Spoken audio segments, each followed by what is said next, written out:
भारत के इतिहास के अनुसार प्राचीन समय में भारत देश में हर कोने में राजाओं की हुकूमत चला करती थी और उन्हीं के हुकूमत के अनुसार किसी राज्य पर युद्ध करने का ऐलान किया जाता था। हालांकि भारतीय इतिहास में केवल राजाओं के बारे में ही नहीं बल्कि रानियों के बारे में भी काफी कुछ सुनने को मिलता है। वैसे आपने प्राचीन इतिहास में राजाओं की लड़ाई के बारे में तो काफी कुछ पढ़ा और सुना होगा, लेकिन क्या आप जानते हैं कि पुराने जमाने में आखिर क्यों राजा महाराजा एक से ज्यादा शादियां किया करते थे? बहरहाल एक से ज्यादा शादियां करना राजाओं का शौक था या उनकी मोहब्बत, ये तो हम नहीं कह सकते, लेकिन हम आपको कुछ ऐसे राजाओं से जरूर रूबरू करवाना चाहते हैं जिन्होंने एक से कहीं ज्यादा शादियां की है और जिनके शौक काफी अजीबोगरीब थे। तो चलिए आज के अपने इस वीडियो में हम आपको इसी के बारे में विस्तार से जानकारी देते हैं। दोस्तों, सबसे पहले हम यहाँ भरतपुर के महाराज किशन सिंह की बात करेंगे। आपको जानकर हैरानी होगी फ्रेंड्स कि राजा किशन सिंह ने एक या दो नहीं बल्कि 40 शादियां की थी। वहीं अगर हम इनके शौक की बात करें तो इन्हें तैराकी का बहुत ही ज्यादा शौक था। यहाँ तक कि अपने इस शौक को पूरा करने के लिए वह किसी भी हद तक जाने को तैयार थे।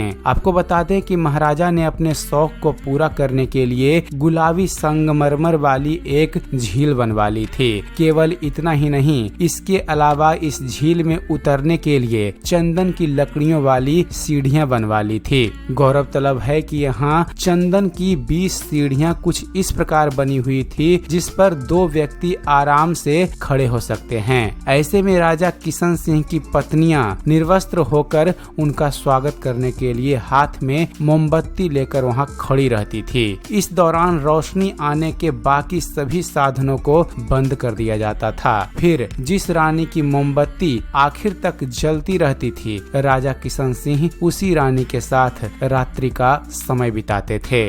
अब बात करते हैं दूसरे राजा की। दोस्तों, इसके बाद हम फिरोज शाह तुगलक की बात करते हैं। आपको बता दें फ्रेंड्स कि ये उस समय की बात है जब फिरोज शाह तुगलक महाराजा नहीं बने थे बल्कि वह केवल राजकुमार ही थे। इन्हें शिकार का काफी ज्यादा शौक था और तब जंगलों के बीच एक ऐसी जगह थी जहां अपने परिजनों के साथ केवल कुछ लोग रहते थे। तब गुजरी नाम की एक महिला वहां हर रोज दूध बेचने के लिए जाती थी और दूध बेचकर ही धन कमाती थी। इसी जगह पर फिरोज शाह की मुलाकात गुजरी से हुई थी। यहाँ तक कि गुजरी से मिलने के बाद फिरोज शाह उनके प्यार में दीवाने हो चुके थे और गुजरी उनकी प्रेमिका बन चुकी थी। फिर जब फिरोज शाह ने गुजरी को दिल्ली दरबार में एक सम्मानजनक स्थान देने की बात कही तो गुजरी ने इस प्रस्ताव को मानने से इनकार कर दिया। इसलिए फिरोज शाह ने गुजरी से मिलने के लिए हिसार में एक किले का निर्माण करवाया और खुद के लिए एक गुजरी महल बनवाने का आदेश दिया। हालांकि फिरोज शाह ने गुजरी से प्रेम करने के बावजूद भी अपने जीवन काल में बहुत सी शादियां की थी।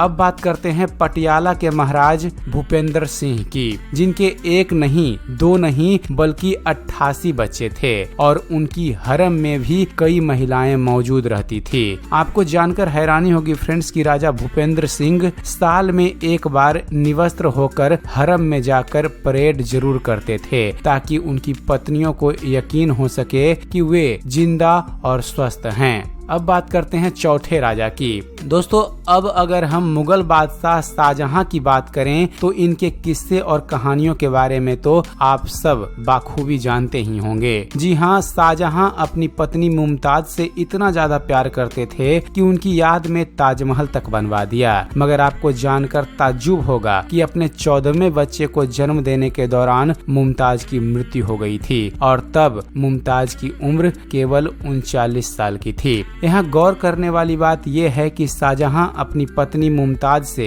इतना ज्यादा प्यार करते थे कि उन्होंने मुमताज के अलावा अपनी किसी दूसरी पत्नी से बच्चे पैदा नहीं किए। ऐसे में लगातार बच्चों को जन्म देने के कारण ही मुमताज को कई गंभीर समस्याओं का सामना करना पड़ा था और इसी वजह से उनकी मौत हो गई। हालांकि मुमताज की मौत के बाद शाहजहां ने न केवल अपनी कजिन से शादी की बल्कि 8 शादियां और भी कर ली थी। थी। बहरहाल राजा महाराजा पुराने जमाने में आखिर क्यों इतनी शादियां करते थे, इसका जवाब तो आप सबको मिल ही गया होगा। शायद इसलिए क्योंकि उन्हें अपनी हरम में एक से ज्यादा रानियां रखने का शौक था और जिस राजा के जितने बच्चे होते थे उसकी ताकत उतनी ही ज्यादा मजबूत मानी जाती थी। इसके अलावा ऐसा भी कहा जाता है कि जिस राजा की जितनी ज्यादा पत्नियां होती थी उसके पुरुषत्व का लोहा उतना ही ज्यादा माना जाता था। तो दोस्तों, प्राचीन समय में राजाओं के इस शौक के बारे में आपकी क्या राय है, हमें कमेंट्स करके जरूर बताइएगा। उम्मीद करते हैं फ्रेंड्स आप सभी को हमारा ये वीडियो पसंद आया होगा। वीडियो पसंद आया हो तो वीडियो को लाइक और शेयर करना मत भूलिएगा।